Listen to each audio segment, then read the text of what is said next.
And I'm really proud of y'all. Nobody's cell phone has gone off yet. Very good. All right, first, constitutional question. If Hillary Clinton signs a gun treaty with the UN, does her treaty trump our Constitution, and why? I'll give you two answers to that. No and hell no.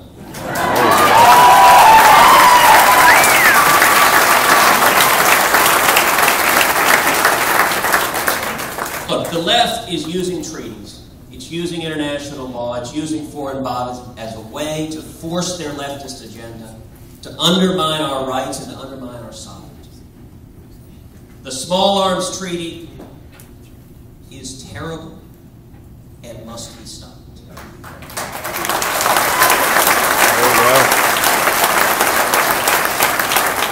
The Law of the Sea Treaty, the Convention on the Rights of the Child, Agenda 21, every one of those is about undermining our sovereignty and putting our constitutional rights in the control of those who are not within our nation's borders.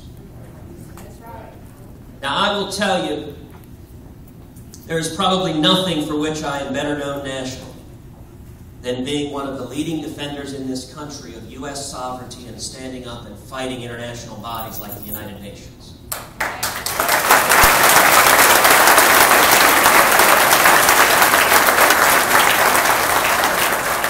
You know, we've talked about the Medellin case. One of the leading opponents of the state of Texas in Medellin was the dean of Yale Law School, a man named Harold Coe. He twice filed briefs against the state of Texas, arguing that our justice system should be completely subservient to the World Court and the United Nations. When Barack Obama got elected, one of the first things he did was appoint Harold Coe to be the chief legal advisor at the U.S. Department of State. Shocker. So the most radical academic in the country for giving up our sovereignty became the #1 lawyer for the U.S. State Department.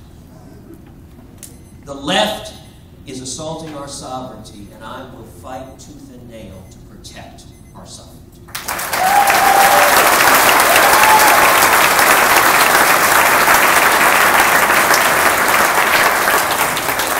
All right, next question. David Dewhurst has been continuously running an ad about your connection with the lawsuit involving a U.S. company versus the Chinese. Would you clarify your involvement as an attorney in that lawsuit? Were you really a lead attorney? I am more than happy to. To date, we've seen over $14 million of ads. And by the way, in the next 2 weeks, you're going to see a whole bunch more. My prediction is we'll see another $10 million of attack ads, all aimed at me in the next 2 weeks. So get ready. They're going to cancel every show on your television. It's just going to become a 24-hour infomercial on what a horrible human being I am.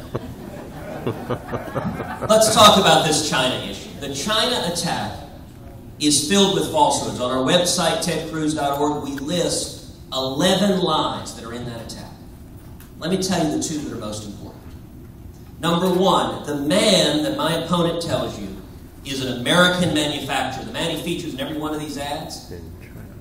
What my opponent doesn't tell you is 20 years ago, he moved his entire factory to China. So this was never a lawsuit between an American company and a Chinese company. This is a lawsuit between two Chinese tire factories that didn't impact even a single U.S. manufacturer. And number two, my opponent tells you this is my record on U.S. intellectual property. I didn't even argue this case. If you want to know my record, I would suggest you should look to a case I did argue, which is last year in front of the U.S. Supreme Court. I represented a major manufacturer against a Chinese company that had stolen a U.S. patent. And at my urging, the U.S. Supreme Court, by a vote of 8-1, upheld a $5 million verdict against the Chinese company.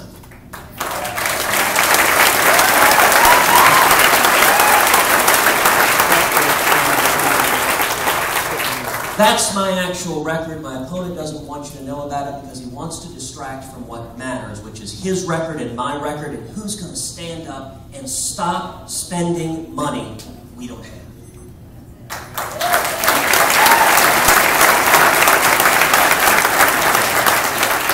All right, and the last question is, what is your plan to secure the border? A tremendously important question. We have a crisis in illegal immigration. And the unhappy truth is neither party is remotely serious about solving it. I actually think the substance is quite simple. I can state my views in 3 propositions. We need to do everything humanly possible to secure the borders. I'm categorically opposed to amnesty. And we need to remain a nation that doesn't just welcome, that celebrates legal immigrants who come here following the rules, seeking the American dream.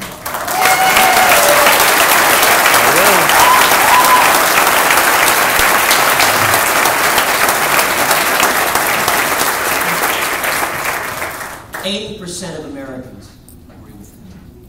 The problem is we lack the political will in Washington to stand up and do anything. Now, what does it mean to do everything humanly possible to secure the borders? That means fences. That means walls. That means technology like helicopters and drones with infrared, and it means, most critically, boots on the ground. I intend to lead the fight to triple the U.S. Border Patrol.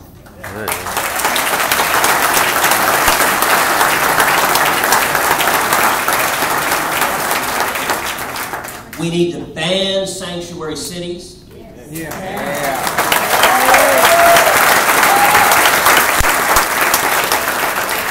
And we need to eliminate benefits for illegal aliens like in-state tuition in our colleges.